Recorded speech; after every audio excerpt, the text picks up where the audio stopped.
Hello everyone, welcome to Okhma Digital.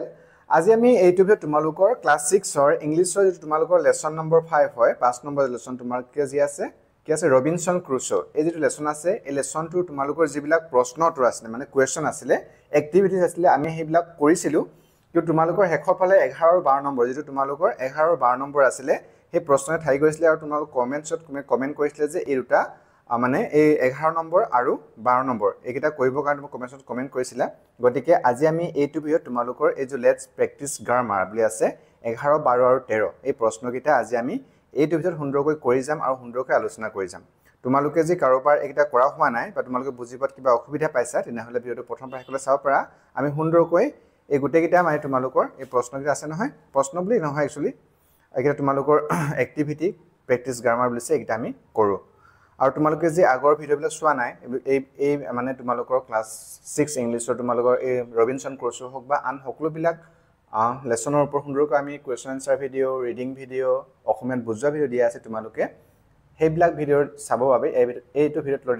Description কি কৰিম প্লেলিষ্টৰ link দিম তাত গৈ তোমালোকে চাব পাৰিবা বাৰু এতিয়া আমি আৰম্ভ কৰো তোমালোকৰ এই 11 নম্বৰ পেজটো আছে প্ৰশ্ন কি আছে 82 নম্বৰ পেজত তোমালোকে গৈ চাব পাৰা যদি কৰা হোৱা নাই ঠিক আছে ইয়াত কি বুলি কৈছে চোৱা লেটস প্ৰেক্টিস গ্ৰামাৰ আমি গ্ৰামাৰ সেকশনলৈ কৰিছিলো তোমালোকৰ গ্ৰামাৰ কেটা মান আছে তাত প্ৰেক্টিস কৰিবলৈ কৈছে 11 এ আছে কি চোৱা 11a read the flowing expressions in the cards these are some expressions that Robinson Crusoe used while narrating the earthquake কি কৈছে মানে read the following expression কৈ তলৰ যিবিলাক এক্সপ্ৰেছন হয় আমাৰ ভাৱ প্ৰকাশ কৰা এক্সপ্ৰেছনছ ইন দা কাৰ্ড এই কাৰ্ডত কিছুমান এক্সপ্ৰেছন দিয়া আছে মানে আমাৰ ভাৱ প্ৰকাশ কৰা ভাৱৰ আমাৰ অনুভূতি প্ৰকাশৰ কিছুমান শব্দ বাক্য দিয়া আছে শব্দখন দিয়া আছে these are some expression এইবিলাক কিছুমান এক্সপ্ৰেছনছ হয় আমাৰ ভাৱ প্ৰকাশ কৰা শব্দ হয় that যে ৰবিনসন ক্ৰুসো used while narrating the earthquake কি কৈছে ৰবিনসন ক্ৰুসোৱে ইউজ কৰিছিল মানে ব্যৱহাৰ কৰিছিল while যেতিয়া নেকি narrating the earthquake যেতিয়া নেকি তেখেতে আমি যে লেসনটো পঢ়িলো তাত earthquake মানে ভূমিকম্পৰ যেতিয়া narrating কৰি মানে ব্যাখ্যা কৰিছিল বৰ্ণনা দিছিল তেতিয়া ব্যৱহাৰ কৰিছিল এইকিটা শব্দৰ মানে এক্সপ্ৰেছন তেখেতে ব্যৱহাৰ কৰিছিল গতিকে এটা পঢ়িব কৈছে কি বুলি কৈছে চোৱা ইয়াতে all of a sudden কি কৈছে all of a sudden মানে কি হয় আকস্মিকভাৱে অকস্মাতে গম পাইছা নহয় tremors মানে কি হয় কপনি বা জুকাৰণি এনেকে ভূমিকম্পৰ জুকাৰণি হয় ন হে tremors বুলি কয় shocks মানে শক জুকাৰ খোৱা বা ঝাটকা লাগা বুলি কয় যে শক লগা পাৱাৰফুল মানে কি হয় শক্তিশালী তেনেকৈ out in the open মানে খোলা বাহিৰত মানে বাহিৰৰ ওপেন ঠাইত shook terribly shook মানে জুকাৰা terribly মানে ভয়ানকভাৱে মানে ধৰিলোৱা খুব বেয়াকৈ জুকাৰি গল জুকুৱা এনেকুৱা destroyed মানে কি হয় ধ্বংস হৈ যায় ধ্বংস কৰা তাৰপৰা আহিলে sick in the stomach কি কৈছে sick in the stomach মানে যেতিয়া আমাৰ খুব কপাত কপনি উঠে গাইড আমি যেতিয়া তোমালোক মন কৰা কিতাবা উখৰা বেয়া ৰাস্তাত কপাত গৈ আছা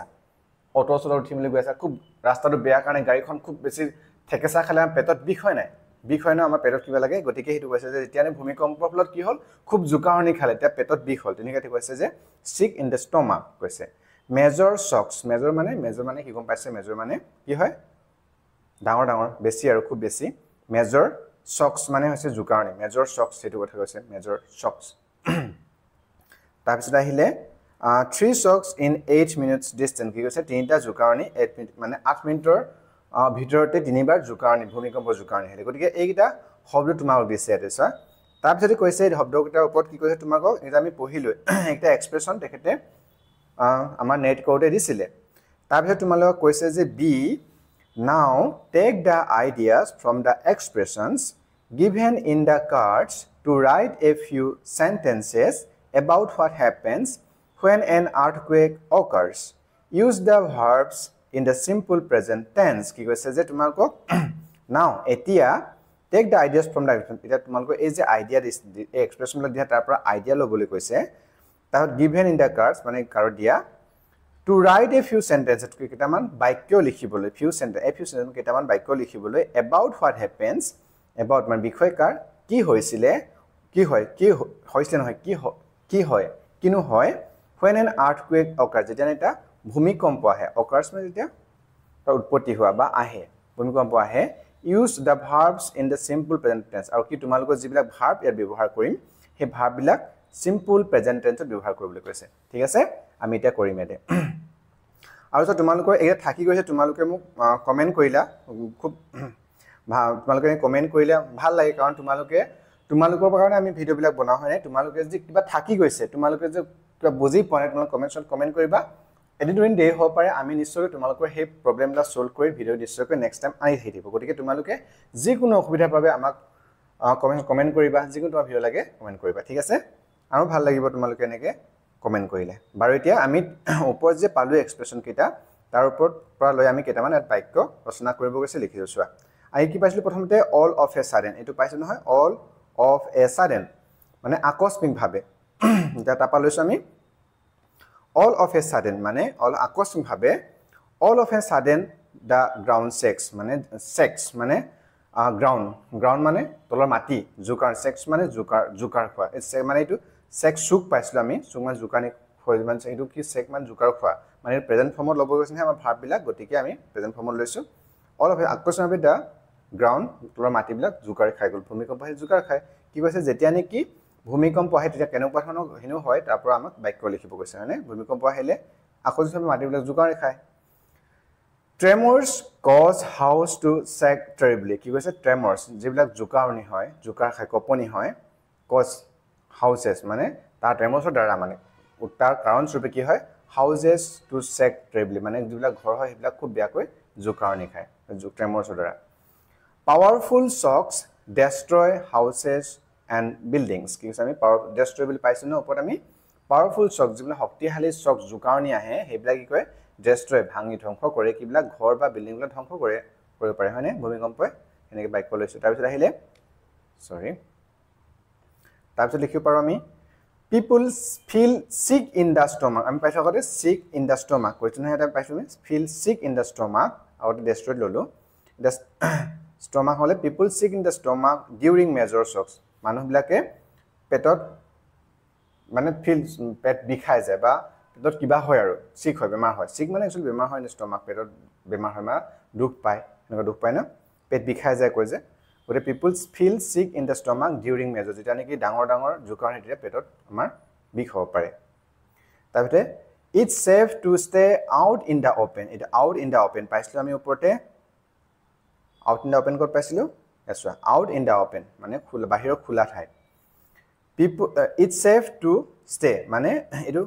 সেফ হয় আমি থকা যদি হে ক'ত থাকো out in the open during মানে ভূমিকম্প হয় বাহিৰত থাকিলে আমি সেফ অনুভৱ কৰো সুৰক্ষিত অনুভৱ কৰো মানে গটিকে এনেকৈ আমি এক্সপ্ৰেছন কিতাবৰ পৰা কেইটামান বাক্য আমি ইয়াত ললো তোমালোকে আৰু যদি তোমালোকে লিখিব বিচাৰ লিখিব পৰা কমেন্টত কমেন্ট কৰিবা তাত তোমালোকৰ বাক্য যদি কিবা থাকিও গৈছে তেতিয়াহলে মই নিশ্চয়কৈ হেবিলাক কাৰেক্ট কৰিবলৈ চেষ্টা কৰিম ঠিক আছে তাৰপিছত তোমালোকৰ 11a হল এটা 11b কি আছে চাও সো 11b টো এটা লিখিলো 12 আছে সৰি 12 নম্বৰ কি দিছে সো এতে 12 নম্বৰ দিছে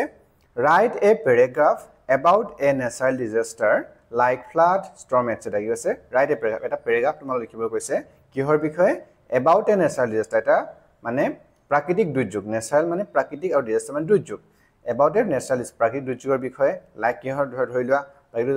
প্ৰাকৃতিক দুৰ্যোগ লাইক বানপানী বা ধুমুহাৰ ওপৰত তোমালোকে এটা paragraph ইয়াত লিখিবলৈ কৈছে আমি যে বানপানী যেহেতু আছে ফ্লাড দিয়া আছে গতিকে আমি ফ্লাডৰ ওপৰত এটা paragraph লিখিছো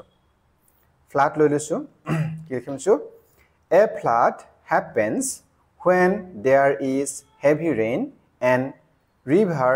outflows its banks কি কৈছে লিখিছো a flood happens মানে বানপানী কেনে হয় বানপানী হয় when যেতিয়া নেকি there is heavy rain যেন খুব ধাৰাসাৰ বৰষুণ হৈ থাকে হয়নে and বা or লিখিব পাৰা ইয়াত বা আৰু river overflows its banks মানে river ble overflow মানে banks মানে কি মথাৰি ওপৰ ফালে যেটা পানী বাগৰি যায় বা মথাৰি ব্ৰিজ হয় bank bridge হয় মানে ভাঙি মথাৰি ble ভাঙি যায় তেতিয়া হয়নে it causes water to cover the land area and sometimes enters homes and schools কি কৈছে also it causes ইয়াৰ ফলত কি হয় কাৰণ স্বৰূপে কি হয় water to cover the land area মানে পানী মাটি অঞ্চলবিলাকে ঢাক পানীয়ে বুৰাই পেলায় and sometimes enter homes and school আৰু কেতিয়াবা ঘৰ ভিতৰলৈ পানী সোমায় আৰু স্কুলতো পানী সোমাব পাৰে বানপানী হ'লে হয়নে তাৰপিছত আহিলে flood can destroy houses crops and roads flood can destroy houses crops and roads বানপানীৰ ফলত কি can destroy মানে ধ্বংস কৰিব পাৰে কি ঘৰবিলাক ভাঙিব পাৰে খেতি পথাৰ নষ্ট কৰে আৰু ৰাস্তা ঘাটু ভাঙি যায় হয়নে নষ্ট হয় people may have to leave their homes and stay in safe places কি মানুহবিলাকে হয়তো হ'ব পাৰে may have to leave মানে কেতিয়াবা এনেকুৱা হ'ব পাৰে যে leave মানে এৰি যাব লগা হয় their homes ঘৰ বাৰী এৰি যাব লগা হয় আৰু stay in safe places আৰু সেই সুৰক্ষিত স্থান নিজকে ৰাখিবলৈ কেতিয়াবা নিজৰ ঘৰ বাৰী এৰি যাব লগা হয় হয়নে ঠিক আছে it is important to stay calm and listen to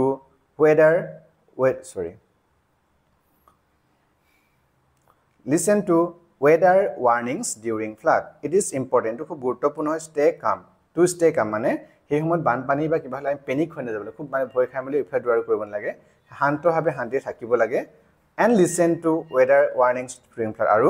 কি শুনিবলৈ কৈছে যেতিয়া নেকি বতৰ ফলৰ পৰা বানপানীৰ বিষয়ে কিছুমান সাৱধানবাণী আমাক দি থাকে সেইবিলাক আমি শুনিব লাগে কৈছে ঠিক আছে এলে বুজি পাইছা নহয় তোমালোকে এটো ভিডিওটো ৰখাই মেলি ভালকে যদি কোনোবা লিখাত বা তোমালোকে লিখিব বিচাৰে তেনেহলে লিখি লব পাৰা ঠিক আছে তাৰ পিছত আমি 13 নম্বৰলৈ যাম এতিয়া এটা 13 নম্বৰ 30 নম্বৰ আছে listen to a weather forecast read out to you by your teacher as you listen put a tick if the statements correct হ'ব লাগিছে right put a cross if the statement is false in the box কি কৈছে তোমালোকক listen to a weather forecast কৈছে শুনা listen মানে শুনা to a weather forecast মানে weather মানে বতৰ forecast মানে বতৰ আগজাননী তোমালোকক টিচাৰে read out মানে পঢ়ি শুনাব কোনে by your teacher তোমালোকৰ স্যাৰ বা বাইদেৱে টিচাৰে কি কৰিব তোমালোক বতৰ আগজাননী পঢ়ি শুনাব আৰু তোমাৰ লিখা শুনাৰ পিছত এই যে ষ্টেটমেন্ট দিয়া আছে এটো কোনটো শুদ্ধ কোনটো অশুদ্ধ তোমালোকক ইয়াত টিক কৰিব যদি শুদ্ধ হয় তাতে ৰাইট টিক কৰিব আৰু যদি ভুল হয় তাহলে ৰং টিক মানে ক্ৰস চিন দিব কৈছে এটা ওয়েদাৰ ফোকাসটো ক'ত আছে ওয়েদাৰ ফোকাস তোমালোকৰ এইটো পেজতে আছে সো ইয়াতে তোমালোক পঢ়ি দিব হেতু স্যাৰ বাইদেউ হলে ইয়াত তোমালোকৰ 81 নেক্সট পেজতে আছে 81 টো তোমালোকৰ এইটো এটা ওয়েদাৰ ফোকাস ইয়াত আছে এইটো পঢ়ি শুনাবছা মই তোমালোক পঢ়ি শুনাইছো চোৱা ইয়াত কি লিখিছে good morning today is November 10 কৈছে গুড মৰ্নিং কৈছে তোমালোকক Today is November 10. আজি November 10 তাৰিখ মত থবা তোমালোকে November কিমান 10 তাৰিখ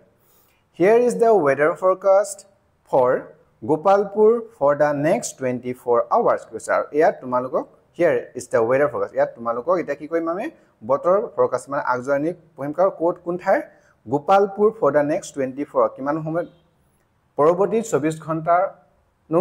বতৰ আগজাননী কি হয় বতৰা কি হয় তাৰ বিষয়ে তোমালোকক মই এটা কম বুলি কৈছে আৰু কৈছে the morning will remain cold and windy কৈছে the morning ৰাতিপুৱা কি হয় will remain cold আৰু কি হয় ৰাতিপুৱাটো ঠাণ্ডা আৰু এটা বতাহ বৈ থাকিব কৈছে the day will be sunny with a gradual rise in the mercury আৰু the day দিনটো কি হ'ব sunny হ'ব মানে sunny ৰ'দ লাই থাকিব আৰু তাৰ পিছতে gradual rise in mercury কৈছে তাৰ পিছত আহিলে A strong gust of wind may be expected in the late afternoon. আৰু afternoon কি হৈছে? A strong gust of wind মানে এটা ধুমুহা অহাৰ সম্ভাৱনা আছে। তাৰ পিছত আহিলে কি হ'ল? Thick fog and chilly wind may be expected at late night. কি হৈছে আৰু thick fog আৰু chilly wind আৰু খুব কি হ'ব লাগিব? কুঁৱলী আৰু এটা হালকা বতাহ may be আহিব পাৰে খুব ফগি হ'ব পাৰে মানে তাত কুঁৱলী হ'ব পাৰে আৰু বতাহ আহিব পাৰে এক্সপেক্টেড লাষ্ট নাইট হ'লে পিছ নিখাৰ ফালে কি হ'ব পাৰে বতৰটো ফগি হ'ব পাৰে চিলি উইণ্ড আহিব পাৰে কৈছে maximum temperature is predicted to 24 degree Celsius আৰু সৰ্বাধিক টেম্পাৰেচাৰ মানে কিমান হ'ব কৈছে 24 ডিগ্ৰী সেলসিয়াস আৰু মিনিমাম টেম্পাৰেচাৰ প্ৰেডিক্টেড মানে কি অনুমান কৰা হৈছে 18 ডিগ্ৰী সেলসিয়াস ঠিক আছে আলকে পঢ়িলো এতিয়া আমি এটা এইটো হুনাৰ ভিতৰত তোমালোকক কি কৰিব কৈছে ইয়াত যে দিছে এটা কোনটো ৰাইট হয় কোনটো ৰং হয় টিক কৰিব কৈছে চোৱা এটা চোৱা The weather forecast is for November 9 মানে যেটো বতৰা আছিল আজি সেইটো কোন তাৰিখৰ কাৰণে আছিল নৱেম্বৰ 9 তাৰিখৰ কাৰণে আছিল শুদ্ধ নে কিমান পাইছিল আমি এটো অশুদ্ধ হয় নৱেম্বৰ 10 তাৰিখৰ কাৰণে আছিল হয় নহয় নৱেম্বৰ 10 তাৰিখৰ কাৰণে আছিল এটা অশুদ্ধ হয় গতিকে আমি ইয়াত কি লিখিম ইয়াত কি ক্ৰস চিন দিব লাগিব নে ৰাইট চিন দিব লাগিব কোৱা কি দিব লাগিব ইয়াত দিব লাগিব আমি ক্ৰস চিন গতিকে আমি কি দিম এ হ'ব এটো আপোনালোকৰ ইয়াত ক্ৰস চিন দি লবা ভালকে লিখিব পৰা নাই মই এটো ক্ৰস চিন হ'ব ওকে তাৰ পিছত আছে বি তাৰ পিছত আছে তোমালোকৰ be the day will be sunny দিনটো কি হ'ব সানি পাই কি পাইছো আমি সানি পাইছো ন এটো হ'ব কারেক্ট এটো হ'ব বি টো হ'ব ইয়াত ৰাইট সৰি বি টো হ'ব ৰাইট তোমালোকে দি লবা হা এ খেলিমেলি হৈছে তোমালোকে বুজি পাইছা চাগে বি টো ৰাইট হ'ব এ টো হ'ব ক্ৰস পূৰণ চিন সি টো কি হ'ব এতিয়া সি এতিয়া সি আহিলে সি দা ওয়েদাৰ ফৰকাস্ট ইজ ফৰ 24 আৱাৰ্স সৰি 12 আৱাৰ্স মানে যেটো বতৰ আগজানি আছিল কিমান 12 ঘণ্টাৰ কাৰণে বুলি আসলে বুলি কৈছে কিন্তু আমি কি পাইছিলো এটোত কিমান পাইছো 24 ঘণ্টাৰ কাৰণে পাইছিলো গতিকে এটো হ'ব কি ৰং এটো হয় সি টো হ'ব ক্ৰস চিন কি হ'ব সি হ'ব ক্ৰস ঠিক আছে তাৰ পিছত আহিলে ডি কি আছে চোৱা thick fog and chilly wind may be expected in the afternoon কৈছে thick fog আৰু chilly wind কিটা পাইছিলো আমি late night পাইছিলো হয়নে গতিকে এটো afternoon কৈছে এটো অশুদ্ধ হয় afternoon কি আছিল আমি a strong gust of wind may be expected পাইছিলো গতিকে এটো হ'ব অশুদ্ধ এটো হ'ব